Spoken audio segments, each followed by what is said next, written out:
பார்வதி இந்திரன் தவத்தில் இருக்கிறான். இந்திரன் செய்த பாவங்களுக்கு எந்த தவமும் ஈடாகாது. இந்திராணியும் தியானத்தில் ஆழ்ந்து விட்டாள். நீ போய் ஆறுதல் சொல்லி வா என்றார் வெள்ளையங்கிரிவாசன். ஈஸ்வரி குறித்த வடிவில் வந்தாள். இடுப்பிலே கூடையும் பொற்பூன் பூட்டிய பிரம்புமாக பாடிக்கொண்டு வந்தாள். பாடல் கேட்டு கண் விழித்தாள் அமராவதி. குரத்தியை கூட்டி வா, குறி கேட்கலாம் என பணிப்பெண்ணை ஏவினாள். பார்வதியான குரத்தி வந்தாள். உட்காரம்மா, இந்த பசு இன்று காலை மேய போகும் வரை நன்றாக இருந்தது. அங்கே எதை தின்றதோ எது கடித்ததோ கொட்டிலில் நிற்காமல் அலை பாய்கிறது.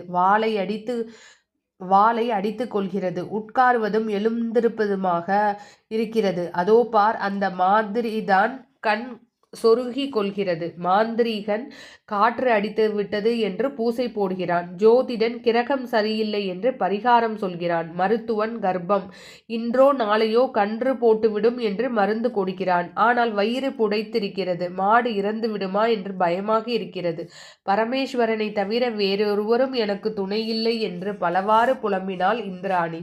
பயப்படாதேயம்மா, நான் பார்த்து சொல்கிறேன். பரமசிவன் தாயுமானவராய் வந்து பிரசவம் பார்த்தவராயிற்றே, அவரை நம்பினவர்களை கைவிட மாட்டார் என்றவள் பசுவை தலைமுதல் கால் வரை தடவி கொடுத்து சாணியால் பிள்ளையார் பிடித்து தேனை விட்டு தினைமாவை பிசைந்து நிவேதனம் பண்ணிவிட்டு கண்ணை மூடி தியானம் செய்துவிட்டு புத்திரன் வேணுமென்று தவமிருந்தால் பரமசிவன் அருளால் பசு வயிற்றில் புத்திரன் பிறக்கப் போகிறான். கையிலே பொன்னோடும் எழுத்தாணியும் கொண்டு பிறக்கப் போகிறான்.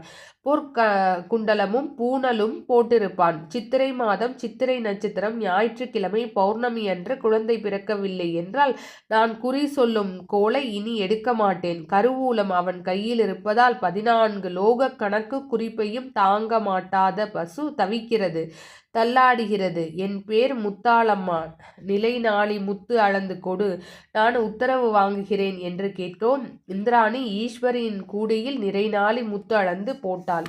குரத்தியாய் வந்த பார்வதி சென்ற பிறகு மாட்டு பிரசவம் பார்ப்பவர்கள், மனித பிரசவம் பார்ப்பவர்கள் இருவரையும் அழைத்தாள் இந்திராணி.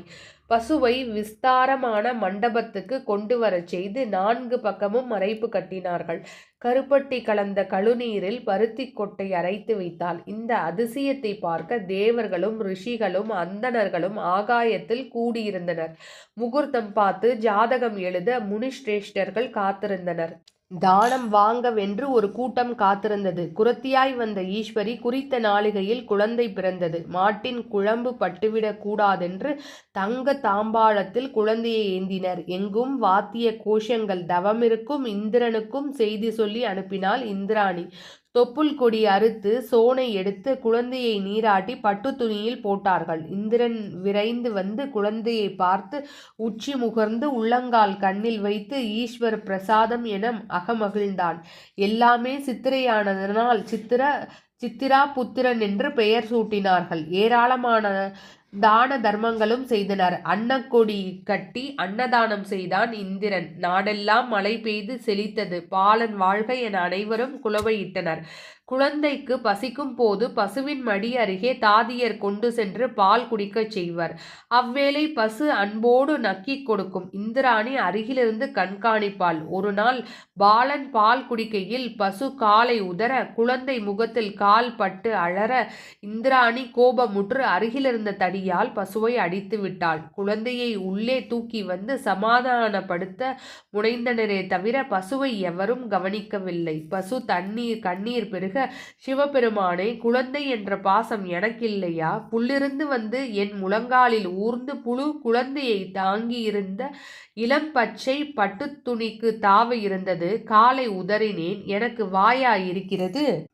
இதை எடுத்து சொன்னபடி இனி என்னை அழைத்து கொள்ளும் என வேண்டியது. அடுத்த நிமிடம் சப்தமில்லாமல் அங்கே தேவலோக விமானம் வந்திறங்க காமதேனு அதில் ஏறிக்கொண்டு தேவலோகம் போய் சேர்ந்தது. குழந்தை சமாதானமுற்று உறங்க தொட்டிலிட்டு இந்திராணி தாலாட்டு பாடுகின்றாள். குழந்தை நன்றாக தூங்கி எழுந்து விளையாடிய பின் பசியால் அழுதபோதுதான் மாட்டை தேடினார்கள். மாட்டை காணோம் என்ற செய்தி கேட்ட இந்திராணி ஊரெங்கும் தேடச் சொல்லி சலித்து போனாள். குழந்தை கைவிடாமல் கதறுகின்றது. பிள்ளை பெற்ற மங்கையரெல்லாம் பால் கொடுக்க முன் வந்தார்கள். குழந்தை திமிரி கொண்டு அலறியது. பின் வேறொரு பசுவின் பாலை வலுக்கட்டாயமாக புகட்டி சமாதானம் செய்தனர். மாயையாய் வந்த பசு பாலனை ஈன்றுவிட்டு மாயமாக போய்விட்டது என்று யாவரும் பேசிக்கொண்டார்கள். சித்ராபுத்திரன் முகம் பார்த்து சிரித்தான். நீந்தினால் நெஞ்சுதையுதே என்று ஓடிப்போய் எடுப்பாள் இந்திராணி. தவழ்ந்தால் இந்திராணி பார்த்தால் முட்டிக்கால் தேயும் என்று கோபிப்பாள் என்று தாதியர் தாவிச் சென்று தூக்குவர். உட்கார்ந்தான் நின்றான் தளர்நடை பயின்றான் ஓடி விளையாடினான். இந்திரனும் சசி தேவியும் மகிழ்ந்தனர். குழந்தைக்கு 5 வயதாயிற்று. உபாத்திரையை அழைத்து வித்யாபியாசம் செய்தனர். மணல் பிஞ்சு கையை உறுத்தும் என்று தவிட்டை கொட்ட செய்தால் இந்திராணி. ஹரி ஓம் என்று ஆசிரியர் சொல்ல சித்ராபுத்திரன் அவரை உற்று பார்த்து, நீங்கள் அருமையான மனைவி இருக்க அவளை ஏமாற்றிவிட்டு செட்டிமார் தெருவில் ஒரு பெண்ணை சேர்த்து கொண்டீர்களே, இது நியாயமா என்று கேட்க ஆசிரியர் பேந்த விழித்து கொண்டு அப்புறம் வருகிறேன், அவசர ஜோலி இருக்கிறது என்று போய்விட்டார். விசாரித்தால் அது நிஜம்தான் என புரிய வந்தது.